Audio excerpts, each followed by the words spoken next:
Hey you guys, this video is probably going to be a little bit difficult for me to film because I'm not where I was at last when I was filming, and I don't have anything to hold my phone up, so this will have to do.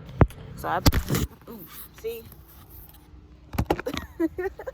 I apologize in advance for any errors in filming, but I feel like God still wants me to get this message out. My testimonies, so I'm just gonna do what I was told to do, and situation sucks, but that's what it is right now. So I was gonna do a video in between this one, backtracking like how I got into tarot and the occult and stuff, but for some reason I'm feeling like I need to do this video first because it bounces off of the last video. So that's what I'm gonna do.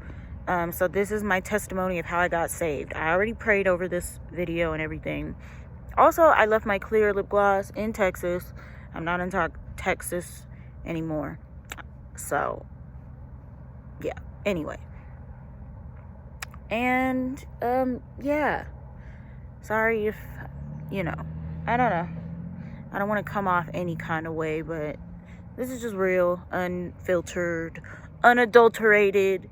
I don't know what that means, but unfiltered everything Alicia. So and God speaking through Alicia, through my story, that, to be honest, I don't even like telling my story because it's just not fun to talk about. But God thinks he knows better than I know that it's probably going to help whoever comes across it that needs it.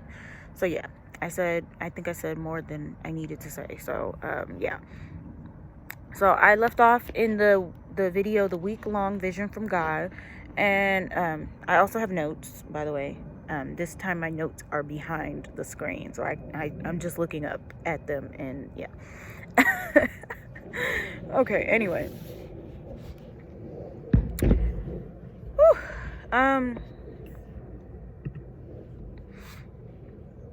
Yeah, so when I left off last, I was talking about how I had been calling my aunt and cousin for days, asking them about God. I don't really remember how it kind of happened, but my aunt ended up asking me if I wanted to go to church. So she invited me to church, and I went to church with her because I felt like I was being tormented by the enemy and I wanted it to stop. When we got to the church, there was a guest speaker or a pastor that was there, and all I can really remember about what he was saying was everything that he said was like fit my situation. And I remember them saying something like, God's been showing you things and talking to you, and God is calling you to the altar right now. Don't worry about people looking at you or anything. God just needs you to come up to the altar. So that's what I did.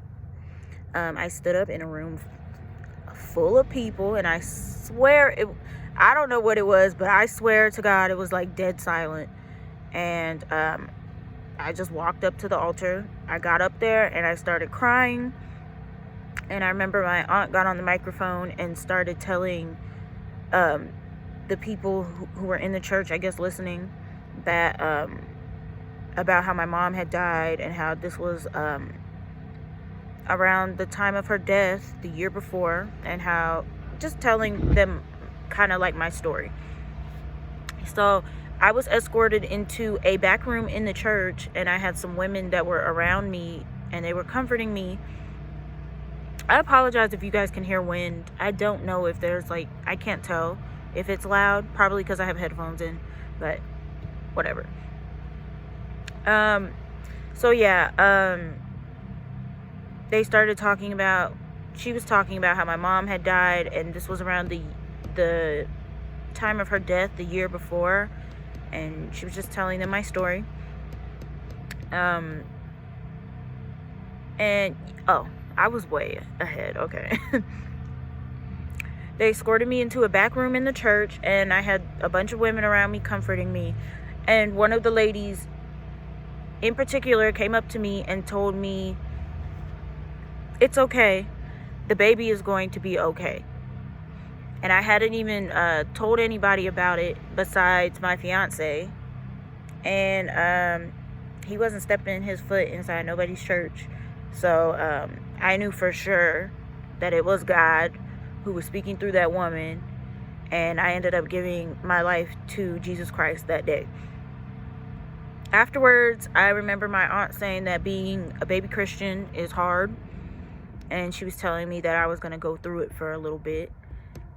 And yeah, it took a while, but it eventually started to unfold. And that is the testimony of how I gave my life to Christ, or how I got saved.